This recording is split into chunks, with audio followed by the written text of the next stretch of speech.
as I'm sure you saw, parliamentarians have spent the afternoon debating President Ramaphosa's economic recovery plan. The plan, of course, focuses on reviving the economy after the lockdown. But with recent cases of corruption and the mismanagement of funds in government, opposition members have one question: where will the money come from to execute the plan? Our reporter Lindsay Dentlinger joins us now. Good evening, Lindsay. And I think it was Mangosuthu Buthelezi who put it so well. He was very gracious. In fact, he was one of the few people who stopped talking when he was asked to. Very gracious, was very much saying we've got to support this plan, we've all got to get on board. But in a very gracious way, he asked the most important question: where will this money come from? Just wrap up for us the main points of what people in Parliament had to say about the plan. Well, Sally, let's start with Prince Buthelezi there, as you're saying, being very gracious, and like other opposition parties, also saying that this was a wish list, but telling the President, even though he thought this economic recovery plan was a wish list, he said it was an excellent wish list. And it was the DA's John Steenhuisen who kicked off the debate for the opposition, also calling it a wish list and a letter to Santa, and being highly critical of government's plans to lock down for as long as it did, for as hard as it did. But the President saying that the DA had supported this lockdown. But the DA says government needs to admit that the crisis facing the country right now cannot just purely be blamed on the COVID-19 pandemic, and that even before the lockdown, the country was teetering on the brink of an economic recession.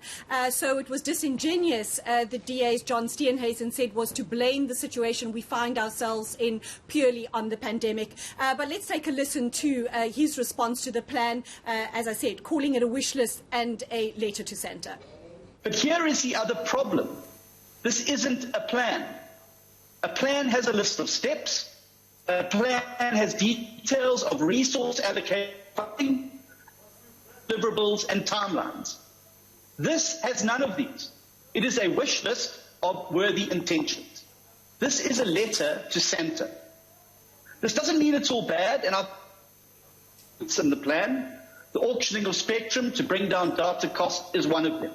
But this should have happened a long, long time ago, and this is not the first time it's been promised. Make it happen. Similarly, reforms to Eskom and the opening of the energy market to more independent power producers are long overdue. You've listed this in your plan. Now let's make it happen. Extending the COVID grant is also a welcome inclusion. This is a necessary stopgap for desperately poor South Africans. But there's also a lot that's missing in the plan, and none more important than the reforms to our labour legislation. This is the most taboo topic in the tripartite alliance. We will not reverse our unemployment trend in South Africa until we make our labour market far more flexible. And everybody in this House knows that.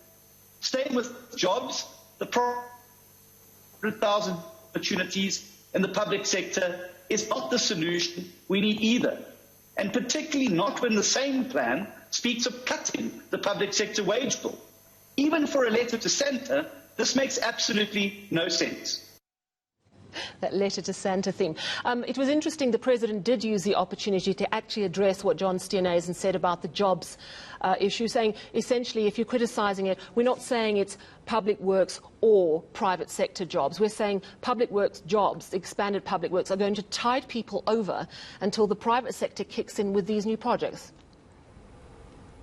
Yes, Sally, that is what he's saying. But as we know, for this to happen, investors have to have the confidence to invest. I mean, the President also saying that he was disappointed by the fact that we weren't maintaining existing infrastructure, and that's why he's also put this plan on the table for mass infrastructure programs. But it was the Freedom Front Plus's Peter Groenewald, which says the corruption pandemic he thought was greater than the COVID-19 pandemic, and a reason he put forward for why he didn't think this plan was workable, as you point out, also concerning the jobs, saying that the state could not be the creator of jobs. It had to come from the private sector.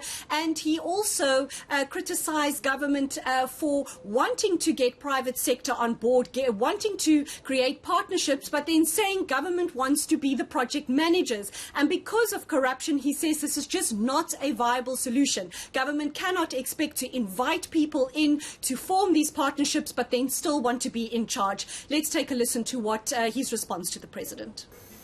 If you look, for instance, at the latest report of the Special Investigating Unit, saying that more than 2/3 of the budget for personal protective equipment has been maladministrated, has been stolen, and was not according to the correct procedures. Despite the fact that the Honourable President, in the start of the lockdown, gave the assurance to the people of South Africa that there will be no corruption.